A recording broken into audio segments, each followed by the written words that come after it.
Black woman. Beautiful, powerful, resilient female of African descent with skin kissed by the sun. Conversation. A talk, especially an informal one between two or more people in which news and ideas are exchanged. We love being black women. Black women are ambitious. Black women are confident. Black women are diligent. We are tenacious. We walk out of our houses put together. We are many shades and personalities of fabulous. But we as black women don't talk about our dilemmas, current events, and what's going on every day that affects us. So, we created this podcast as a way to laugh together, cry together, and have an open conversation about life as black women. Oh, that's deep. Black Women Conversations.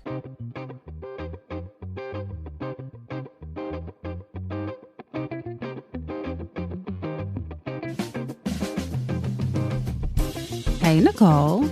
Hey, Janine. How's your week been? It's been hectic. So, my house is going on the market Tuesday. Okay, so y'all know we record on Sundays. So happy 4th of July for all of you guys. Or I hope you had a good 4th of July because we're recording this the day before the 4th of July. So my house, if you're listening, is already on the market. So I don't know how you guys deal with putting your house on the market, but for me and my family, it's like a hectic time. So James and I have been together 6.5 years, and together we have sold, this will be our third house, right? Well, we sold, in the great state of Alabama, the states of Alabama and Mississippi, even if you had the house before you got married, whenever you get married and you sell your house, it's still like, oh, he has to sign off on everything. I'm like, he didn't own this. I stayed in this 7 years before I met him. So technically speaking, we each sold our individual houses together. So I guess we sold 2. And then we also sold a rental property that James has. So that's 3. Then we sold the house that we had in Indianapolis before we moved here. So that's 4. And then, so this will be the 5th house we sell together. And y'all, it's like you have to make your house pristine to put it on the market, right? So we're doing touch-up paint. My mama thought she was being helpful, put the wrong color paint on the wall. Then we had to scrape the paint off the wall and take it into Home Depot to get a paint match. And now we're basically not even touching up paint. We're like painting walls in this mug. We're painting to make sure, like, if it don't match, nobody will know because the whole wall is going to be a different color. So it's just been, it's hectic. And now I realize how much more hectic it is with a toddler, right? Because you can't keep anything clean. So our house is going on the market Tuesday intentionally because on Monday, we leave. So we'll be out of town for 2 weeks. So I'm hoping in that 2 weeks, our realtor calls and says, hey, you guys got an offer. And I'll be like, oh my God, thank you, God. So that we won't have to be in the house, showing the house with a toddler, which means we will be picking up every toy. And if you have seen Harrison in action, like his little social media page does not do him justice. And the amount of destruction he can do in like 2.5 seconds. It's like he gets thrilled when you're like, go pick that up. He's like looking at you like, haha, pick what up? And then he throws a whole bunch of other stuff on the ground just to throw it on the ground. I think toddlers live to like see how quickly they can junk up a room. So yeah, I'm just praying that we get an offer before we get back. I'm sure you will. Did you remove all of the things that made you appear black? No black people, no AK, no alpha stuff, no nothing. We don't have everything is generic. What about Harrison's books? Are there any black books? So some of his books like Black Boy Joy and all that, we're packing to take with us because obviously we'll be gone for 2 weeks, but we have so many black books. And no, I mean, I'm not going to take all his books down. Now there is a good mix of books and we don't have the black books showing in the front. But if people like go through the bookshelf and like, let me take out these, oh, got a black boy with frizzy hair on that one. Okay, let's see the next one. Oh, black boy with braids. Oh, from A to Jay-Z. Why we got this urban alphabet book, right? Yeah, there are definitely some ethnic books in there. But you know what? We're going to have to live with that. If they want to go through the books, more power to them. Go through the books. Go ahead. It's amazing how all of the things that you have to do to just get your house prepared to sell, because it's like, the house does not change whether the people that moved out of it are black or white. But, we're still in what seem to be prehistoric times these days. So no, but like you said, the last episode, the appraisal changed. That's true. Got our welcome sign out with our brand new mats and our potted plant by the door. We getting ready. You staged all of this stuff? Like you rented this stuff or you actually purchased it to stage the house? Well, we don't really do anything extra. So we actually, we have our like sort of neutral color house. We bought new pillows to put on the sofa. It's always nice to have new fresh pillows. And then I bought a new vase with like a floral arrangement that I put together. So that's new. And then the mat in the front is new and the potted plant is new with the welcome sign. That's new. We also have some like summer arrangement wreaths on the door. Those are new, but everything else is not new. Like everything else is not new. Our house is just decluttered and clean. Oh, I did buy, those the little tub caddy thing. It's like a wooden plank thing that's over the tub with like the little candle and the little flower pot. We got that in the bathroom, right? I mean, it just makes the bathroom look so much better. So yeah, we got a couple things that are staged, but we really didn't put a whole bunch of energy into like buying or renting furniture. Like, no, we're not doing all that. I think it'll be sold really quickly, I think. We'll see. I mean, the market is up in this area. Things are selling pretty quickly. So the average length of time a house in our price range has stayed on the market in our area is about 11 days. So I'm hoping that once we hit that 11-day mark, it's gone. So Janine, what have you done this week? I was literally just trying to think, like, what did I do this week? It felt like I had a lot of meetings and that's nothing new. I worked a bunch, also nothing new. But then I remembered, I don't think I talked about this last week. Ken took me to the Bridgerton experience. So it was super fun. So imagine walking into essentially the set of Bridgerton. That's kind of the best way that I have to describe it. And when you first walk in, of course, the first thing they do is give you a photo op. So you walk through this like arch of these beautiful like flowers. So it's not really like a floral arch, but it's more like a tunnel, if you will. Then, of course, you get to a bar because they want you to drink because, drinking makes you spend more money and buy things that you don't really need. So get to a bar, then you get to another photo op. And then as you like round the corner, there's the queen and like her court essentially. And there's someone that's playing, a number of instruments. And then you have a dance class. So it's a really long dance floor, almost like in actual Bridgerton. So there's a dance class, then there's some more photo ops. You can stand and take a picture. And then they have someone who will like draw you. There's a place where you can like buy costumes or like, I don't know. It's not just costumes, I guess, like paraphernalia from that time, that era. It was actually really fun. And then you sit down and watch a show. And the show is like almost like a musical of sorts of Bridgerton. So there are two main characters, like it is in the first season.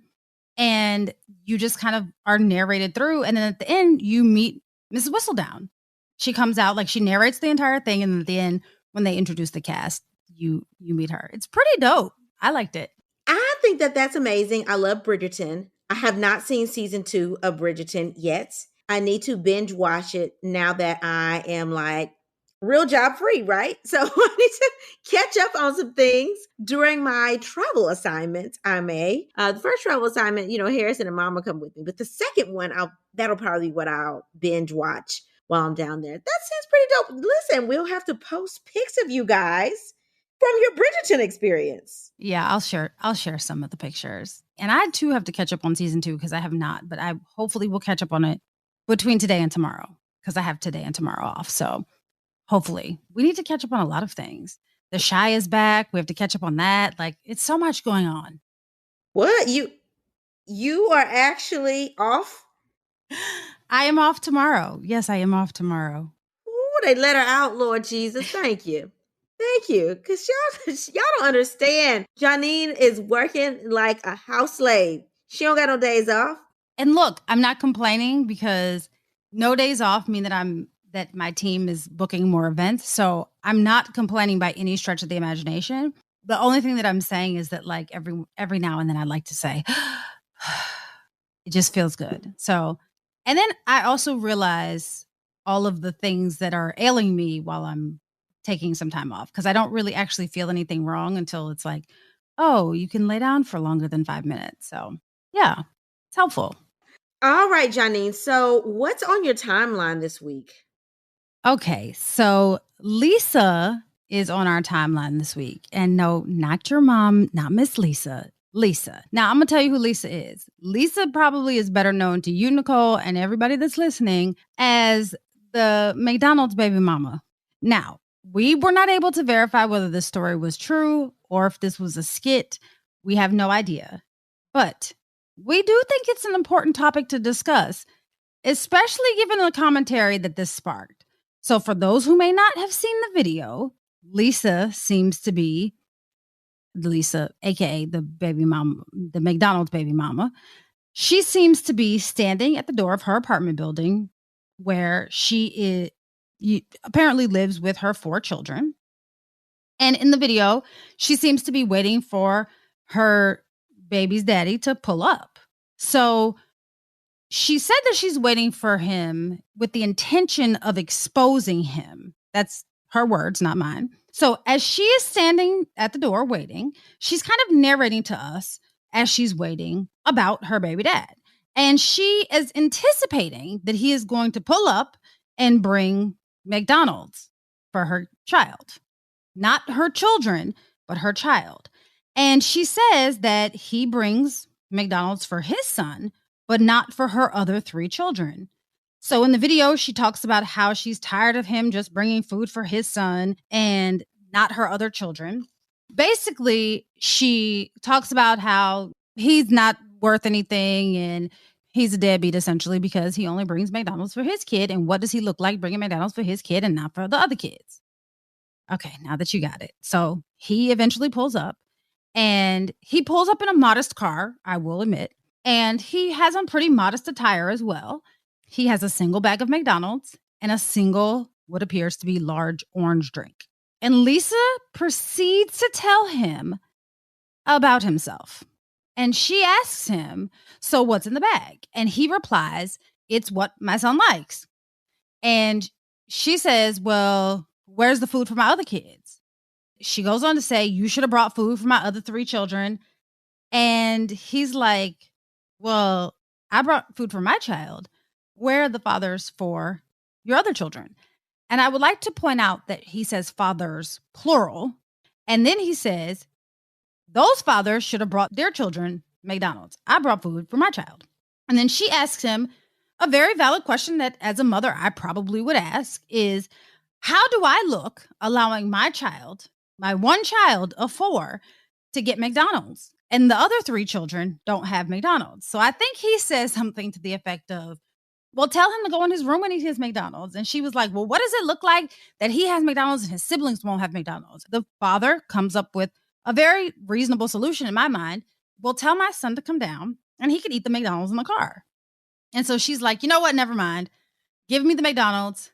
And she appears that she's going to agree with him for a second. So she takes the McDonald's and she grabs a soda, grabs the bag, and you think that she's going to take the McDonald's for her son. But instead, she takes the McDonald's and she throws it onto the street. So then she says, and this is where I started to cringe a bit. She says, if all my children can't have McDonald's, nobody's having McDonald's. So the internet does what it does. And basically, everybody expressed their opinion on the situation. So I would say there's no shortage of opinions, but I would say the majority of the opinions on this viral video were against Lisa. Not all of them. Some of the feedback was against Lisa and the father, but very few of them said that Lisa was 100% correct in her actions. So now everyone has weighed in on their opinion. Lisa has decided that she wanted to go and make another video to express why she did what she did and essentially defend her behavior. Now, after the internet tore her to pieces, her response was not to go back and say, you know what, I was wrong. She decided that she wanted to double down on her ignorance. So she said the internet is basically bashing her. And she said that her baby dad knew what the situation was before he started dating her, because the child that she has with him is the youngest child. Let's remember that. So he had a child with her after she at least had 2 other baby dads. And that he should have not made her out to be the villain because she has other children. He knew that she has other children, and he would bring them food before when they were together. And now that they're not together anymore, he only brings food for his child.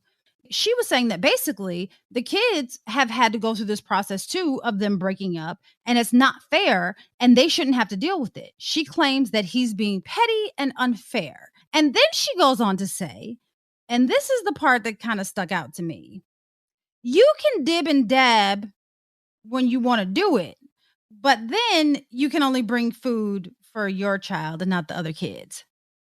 Now, sis, not for nothing, but I don't want you to be giving out the cookies to get your kids fed. I don't want you to do that. We're not dibbing and dabbing or allowing someone to dib and dab to get your kids fed. But then she says, if you can't bring McDonald's for everyone, then you don't need to bring McDonald's for anyone. And she sticks by that. Now, this brings up a few questions for me, a lot of questions for me. But I think the 3 most important questions are, 1, is he wrong?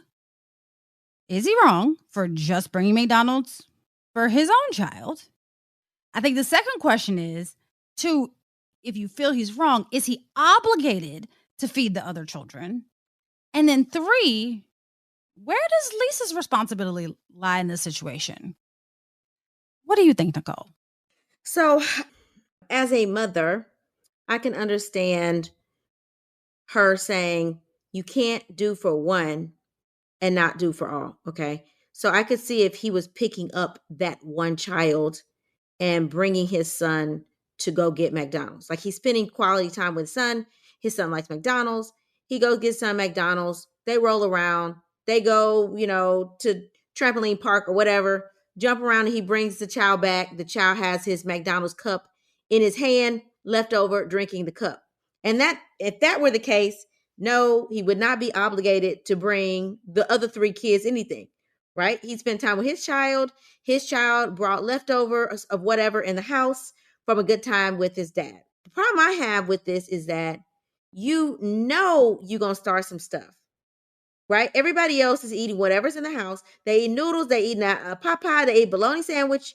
And your son, I don't know how old the little boy is, but some kind of way your son reached out to you and told you, Daddy, I want McDonald's and an orange drink. And you go hustle up and bring him McDonald's and an orange drink, which is nice that your child can depend on you, but there's 3 other children in there. So yes, as a mother, I would not want one child having something that the others could not have. Even if Harrison is at my sister's house with Haley and MJ, I don't bring in the house Popeye's chicken for Harrison and not the other people. I am going to make sure that all of those kids have access to that. I'm going to make sure if I'm eating in front of anybody, that everybody in the house has access to what I'm eating. And if, let's say I don't know somebody's home, but I'm bringing food home on my way home, and I walk in and Stacy, her boyfriend, and her 2 kids are there. Am I going to sit and eat in front of them? No, I'm not. I'm going to say, hey, what do you guys want to eat? Let's order something to eat real quick. If my mama hasn't cooked already, I'm going to order something to eat. I'm not going to eat in front of them. And if I'm bringing something home from Harrison, I'm not going to sit Harrison to the table and eat and have Harrison eat while my niece and nephews are looking at him and they are starving or eating a sandwich. And then they're mad because they don't have it, or my sister may not be in her budget to stop what she's doing and run to the store and go get them, Popeyes that Harrison's eating. I mean, it's just, he knows that those other kids are there. It's just inconsiderate, and it's sort of a slap in the face. So yes, I do think that he's wrong, but I do think that she's a little ratchet for the way she handled it. My thing is, you are going to literally put this man on camera to try to put him on blast, and it backfired on you. You got ratchet. You act a fool. You expose yourself for having all these different baby daddies that probably aren't doing for your other children the way he's doing for his child.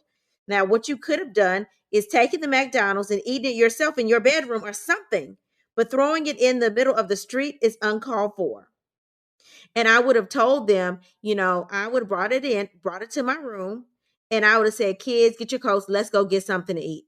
And that way you can get all of them McDonald's and you have the McDonald's that he bought the son. Okay. And then I would mention, hey, thanks for the gesture. That's nice of you to do, but you're going to cause some havoc in my household. So next time, little Timmy calls you and asks you to bring McDonald's, just tell him, no, you have McDonald's when he's with you.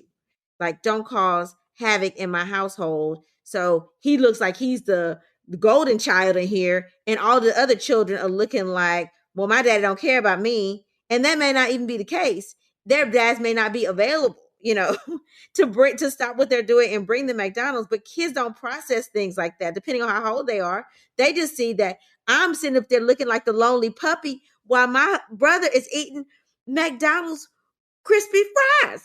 What did I do? Why can't I have some fries? Kids don't process things like that. So he was wrong for bringing one child something, and she was wrong for acting ratchet and putting it on social media. Okay, I agree with him being wrong. But the second question I asked was, is he obligated to feed the other children? Which the answer is no. So here's how I took this, right? She was downstairs waiting for him. So clearly this is not the first time that this has happened, right? Because if you anticipated that he was only going to bring McDonald's for your child, what you should have done is asked him, hey, while you're at McDonald's, can you pick up something for my other kids? And if he didn't want to pay for it, we all know about Zelle. We all know about Cash App. We all know about Apple Pay. We all know about Venmo. We all know about PayPal, don't we? I think we do. So if you want all your kids to have McDonald's and you know that he doesn't feel like he should get McDonald's for your other kids, Cash App him the money and say, here's what the orders are for my other children. You've been through this before, but my issue is you were so set on exposing him that there was not a healthy conversation that should have been had between two adults that said exactly what Nicole said. Hey, you about to wreak havoc in my household. It ain't these kids' fault that I couldn't, stay with you. So don't do this. Or suggest that maybe he comes to pick up his own child and takes his child to McDonald's, have an evening, spend some quality time with your child. And if McDonald's happens to be in that path of spending quality time, then great. Come back in the house with the McDonald's cup, as Nicole said. There are a couple of things that stuck out to me in this video. One, when she kept hollering about how, I don't get my food stamps until whenever. Lisa, what do your food stamps have to do with McDonald's for your kid? Because you can't buy McDonald's with food stamps. What are you talking about and why? Why the video to expose him? Why are we exposing our personal business? Not saying that you should be at all ashamed of the fact that you get food stamps, but why are we hollering this in the streets? Like, ugh. Now, the other part of the video, probably a little less subtle, which you all have to watch the video. So I don't know about you, Nicole, but the couple of things I noticed in her response video specifically, you had a full lace front on, you had a full set of lashes, and a full set of nails. That's money, money, and more money. Lashes are not cheap. Lace fronts are not cheap. And nails, a full set for your nails is not cheap. That's 2-3 weeks worth of McDonald's for your kids. That's all I'm saying. And can we go back to the fact that when her son's father said, where are their fathers? Plural. So not only do you have this one father, but there are at least 2 other fathers. So there are at least 3 baby daddies that you're dealing with. Now, here's the thing. We're not mad at you if you have 1, 2, 3, 4, 10 baby daddies. That's not what it is. But what we cannot do is expect that one man is going to say, I'm still no longer with you, but I'm going to take care of kids 1 through 9 because that's when I came into this picture. When they leave you, they leave them kids too. Now, they're not leaving their child, but they're not now responsible for kids, in this case, 1, 2, 3, and 4, because that's where he came into the picture. That's not his responsibility. Now, if he does that, then great, by all means.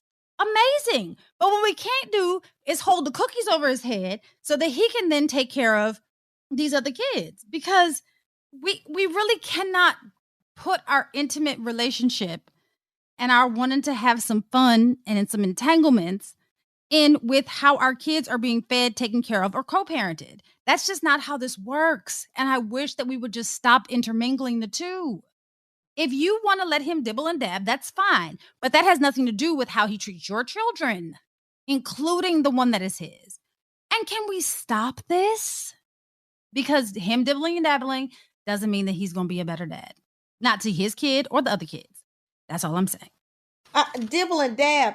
My thing is, if you dibbling and dabbling in this, I shouldn't even have to ask you. I shouldn't even have to say a word about bringing food, not for my other kids, for my whole house. If you dibbling and dabbling, you still obligated. I'm just saying, people are just letting anybody dibble and dab. They're just having babies for random people. And like, oh, well, he bringing McDonald's for one child, but he's still dibbling and dabbling. What?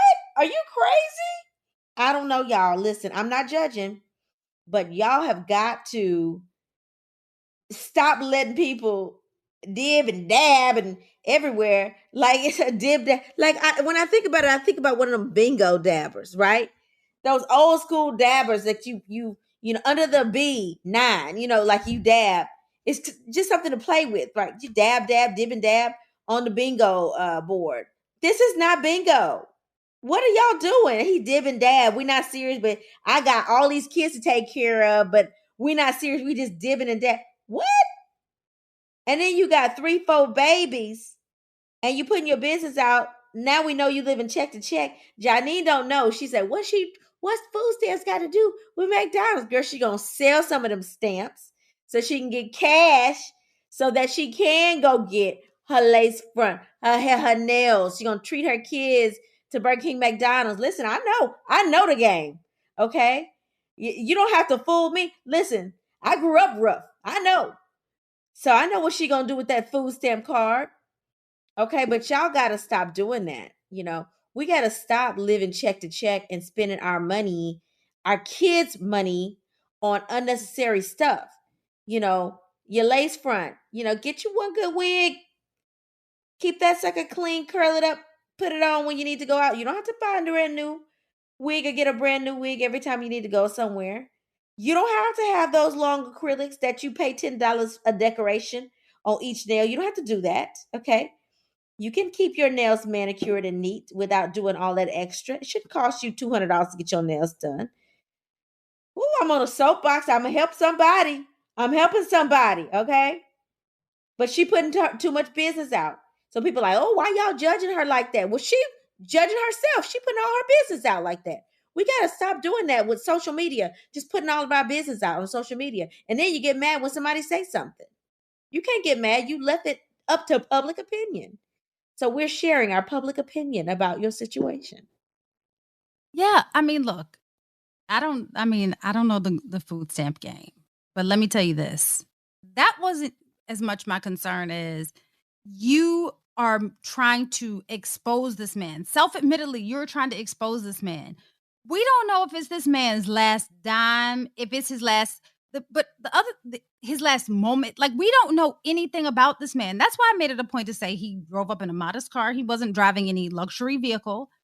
He wasn't wearing any like 3-piece suit with cufflinks and monogrammed cuffs on his sleeves. This is not the kind of guy that we were walking up to. He just looked like a guy that was making ends meet, right? Now, we're not judging the book by its cover, but we're saying he's not out here extravagant from what we can see. But you've got a good old lace front. That's a few $100s. Got a good set of nails, like Nicole said, $100 probably just for your designs.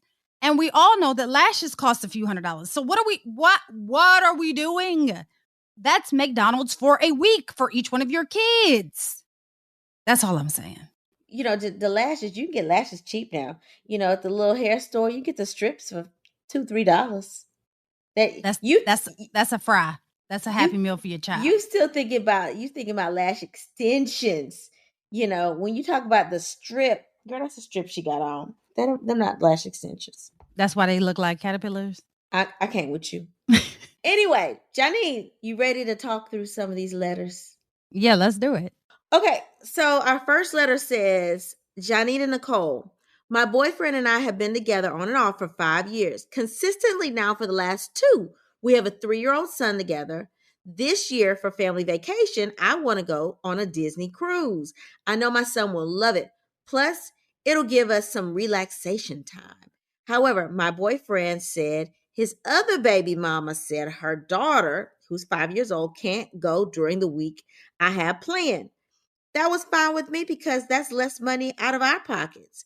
But his baby mama insists that it isn't fair that her daughter can't go and that her daughter will be really upset.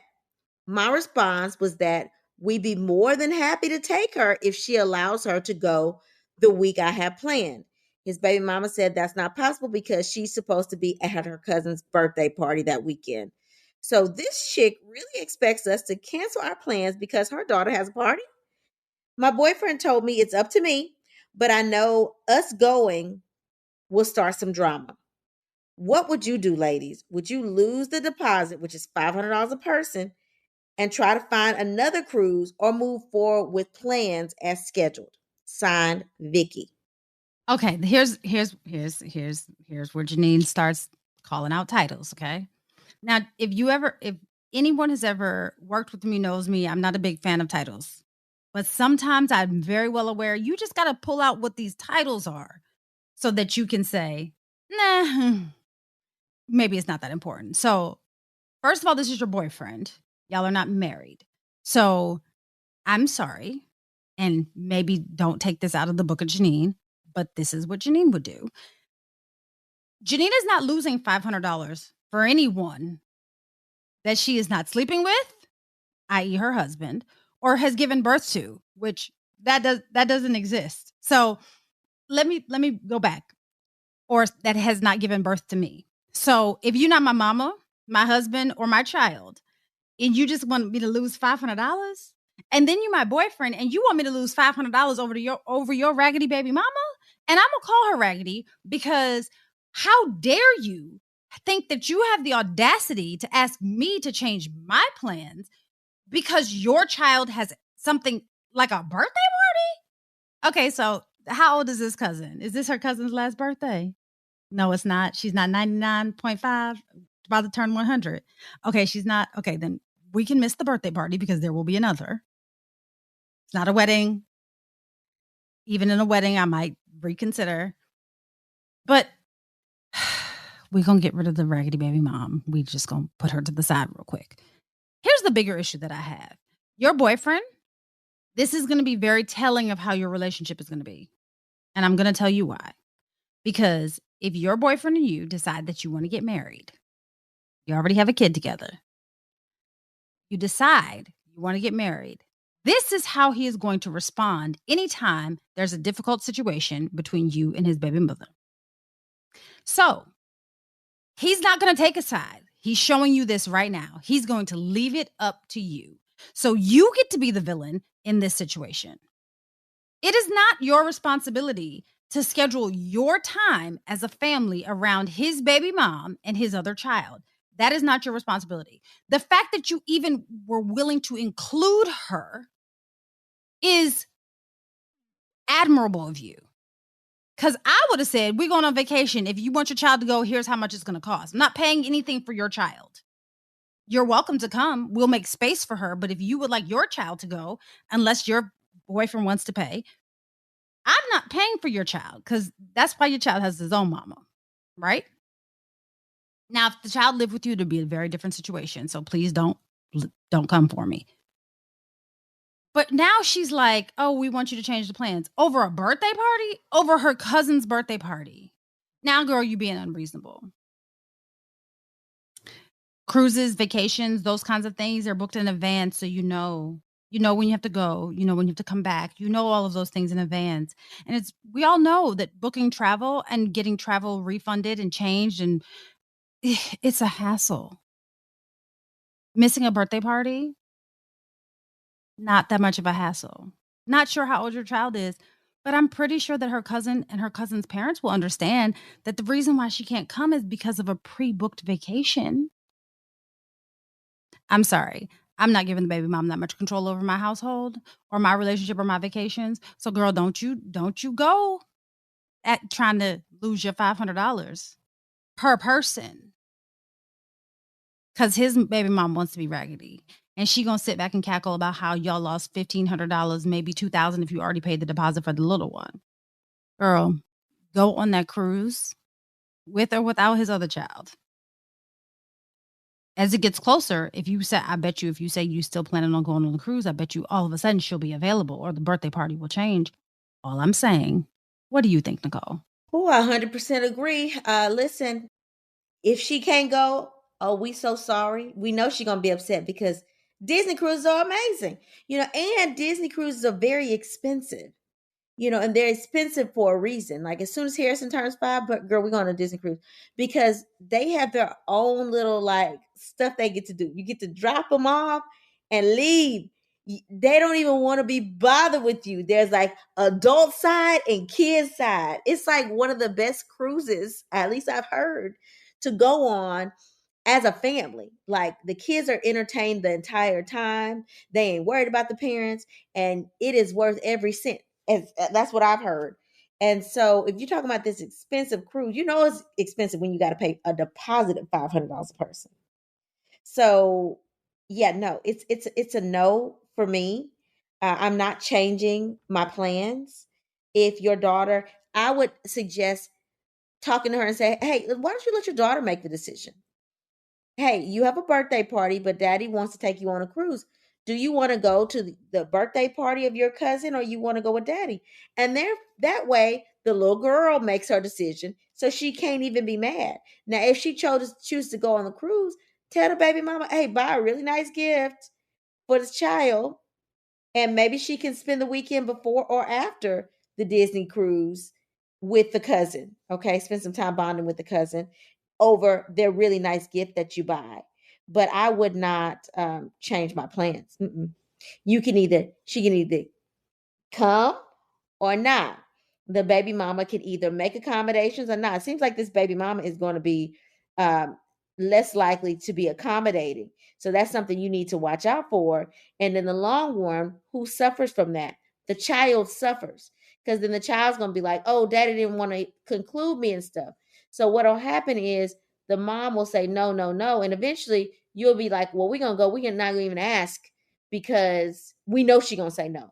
So I would definitely caution you about that. Continue to include them and continue to invite them and continue to let the 5-year-old little girl know that she's invited. Okay. So that in the long run, she knows that she was included, but she wasn't allowed to go because of conflict. That way it won't come back on you guys being the bad people.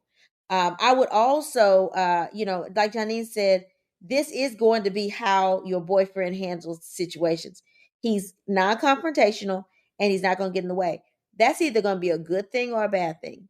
Okay. It's going to be good if you're somebody that can hold and stand your ground. Okay. And you can say, no, this is how my family is going to be. And this is how I want to structure my family and my life. It's bad if you bend every time because that means that the baby mama has control of what happens in your household. Okay. If you put your foot down and say, this is what we're planning and move forward, and your boyfriend is like, okay, bet we moving forward. As long as he's going to have your back, you won't have any problems in your particular household with that. If he's going to let you make that type of decision, I think that's great. You won't have any issues in your household. And then you've included the little girl and nobody can say that she was not thought about. But yeah, this baby mama trying to be difficult. That's all it is. And you're not going to get rid of the baby mama. She comes along with his daughter. So be prepared. I don't know if y'all talking about marriage or not, but be prepared so that you know what you're dealing with in the long run. All right, Janine, what does your letter read? So my letter reads, Nicole and Janine, my daughter's father is causing problems in my marriage. Before you ask, we are not fooling around and we don't want to be together. We are both happily married to our own spouses. I had my daughter when I was a freshman in college with my high school sweetheart. We since have both gotten married and we both have successful careers. My husband and I are both fortunate enough to be able to provide for all three of our children. The issue comes in with my daughter's father. He works in the entertainment industry, so he often takes my oldest daughter to concerts, events, and fun activities that our other children don't have the opportunity to experience. At first, it wasn't an issue because they were much younger, but as they've gotten older, my son and youngest daughter have started to be resentful and often place judgment on my daughter because they feel that they've been deprived of the opportunity. Ladies, how can I fix this issue without depriving my daughter of seeing her father and also without having my daughter be resented by her brother and sister? Signed, Tracy. Why is Tracy making this an issue? I mean, the daughter is going to spend time with her father. And I think that you can be honest with your other two kids and say, listen, you guys get to have your dad all the time. And yes, this is her dad too, but her biological father, she's only seeing from time to time. So that's time that she gets to bond with her biological dad. And the fortunate thing is, you guys have your dad all the time. Let's talk about fair. Y'all have your dad all the time. She only has her dad a small bit of time. So I think explaining to those kids as they come of age that this is not just her going out and having fun. This is her bonding with her dad that's in the field. Now, if her kids want to all go to a concert together, perhaps you could talk to the baby's father about, hey, my kids all want to go to the Usher experience, because girl, I want to go to the Usher experience in Vegas. But anyway, my kids want to go to the Usher experience. Do you have a hookup with tickets? Like, can I give you money to get us some type of discounted tickets? Do you know of any concerts coming in town with X, Y, and Z artists?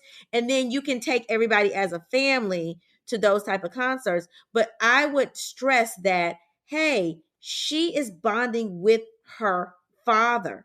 Let's not make this an issue. You can use your English and talk to these kids. If they're up in age now, they can understand her father works in this industry. She's bonding with her father. This is no favoritism towards her. You guys actually have the upper hand because you are living with your father. I agree. And also, Tracy, you didn't say what the age gap was between your oldest daughter and the other children, but I would venture to say that there's probably a significant age gap, since you're saying that you had her when you were a freshman in college and now you're married, you have a great career. So I'm assuming there was a significant age gap between them. In addition to what Nicole said, that, your other children, they have their father all the time.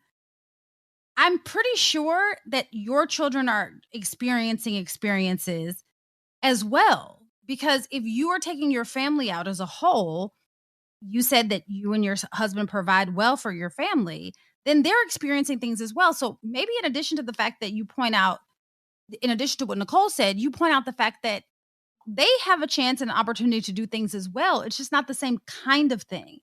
And also point out the fact that there's such an age difference. They can't do the same thing that their teenage, possibly adult sister is doing. They're not her age. They're not going to the Usher experience at 12. You have to be mindful. And Tracy, I mean, I don't mean to, because I understand, thank you, we appreciate you writing into us, but I feel like you're copping out. Like, this is a very easy explanation. It should not be like messing with your marriage and your household. Now, if your husband has a problem with it, then what you do is you sit down and find out why your husband has a problem with it, and then figure out what the solution is. Does he have a problem with it because it's being flaunted in your other children's faces? Does he have a problem with it because it's somehow interfering with activities or plans that you all already had scheduled? Why did your husband have a problem with it if he has a problem with it? And whatever that problem is, you address that. But I don't think that the problem is that your children are quote unquote resentful. If they are, then maybe you need to kind of reacclimate them to what their age is and what's age appropriate for them. And then also, this is a good time to teach your kids a lesson that everyone doesn't get everything. Things are different. And just because life should be fair, it's not. And I don't want it to be a hard lesson for your children. Again, we don't want them to resent their sister. But we also need to remember that their sister is probably significantly older than them. So they need to be mindful that they can't do everything that their sister is going to do. I remember the old folks used to say, we old enough not to let our wants hurt us. And we are. And Tracy, you have to explain this to your kids. It's a tough lesson, but explain this to them. And I think they'll appreciate the lesson in the long run. Maybe not immediately, but in the long run, they'll appreciate the lesson and then be better human beings down the road and realize you can't just have everything you want, because that's not how life works. But Tracy, don't make this a bigger issue than it needs to be. And don't not let your daughter spend time with her father, because I think that that's a good bonding experience. Who knows? Maybe she'll grow up to be in the industry and y'all can take the whole family to everything. But it's not an issue. Not now issue, a scene. All right, Janine. So what did you learn new this week? So I learned that about 40% of the births in the United States are outside of marriage. So I would venture to say, based on that statistic, and I got that from childrenstrends.org. So it's a nonprofit for children, statistics about them. So again, about 40% of births in the US are outside of marriage. So that does not mean that all of these births mean that they're not together, the parents are not together. But based on that simple statistic, I would venture to say that there are probably quite a few people who are co-parenting. So just a friendly reminder to all of the people who are co-parenting, baby mama, baby daddies, that it's okay. You all can get through it. It's been done before, done very well before. And you can be a great co-parent. Just remember that it's always about what's best for the kids. What did you learn new this week, Nicole? Well, I've learned that according to a study at the University of Michigan Institute for Social Research, 1 in 5 women in the U.S. have multiple baby daddies. And leading that statistic is Black women. 59% of Black women have multiple baby daddies. 35% of Hispanic women have multiple baby daddies. And 22% of white women have multiple baby daddies. And of that stat, the majority are unmarried.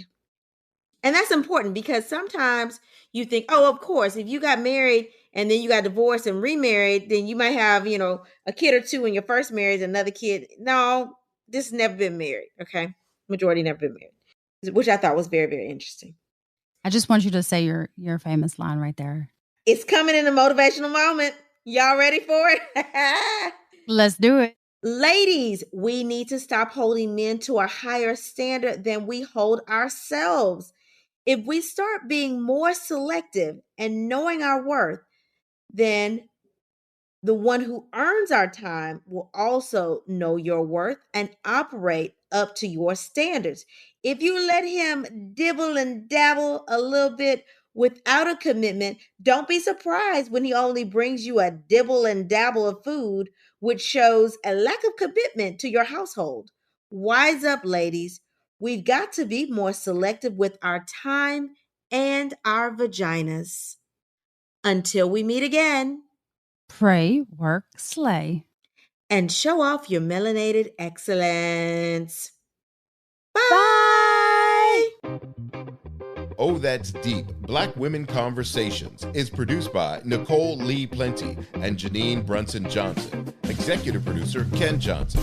Get the Oh, That's Deep, Black Women Conversation podcast on Apple Podcasts, Spotify, Stitcher, Google Podcasts, or where you get your podcasts. Please subscribe and rate us. You can follow Oh, That's Deep, Black Women Conversations on IG at Oh, That's Deep, BWC. Oh, That's Deep, Black Women Conversations is a Mean Old Lion Media production.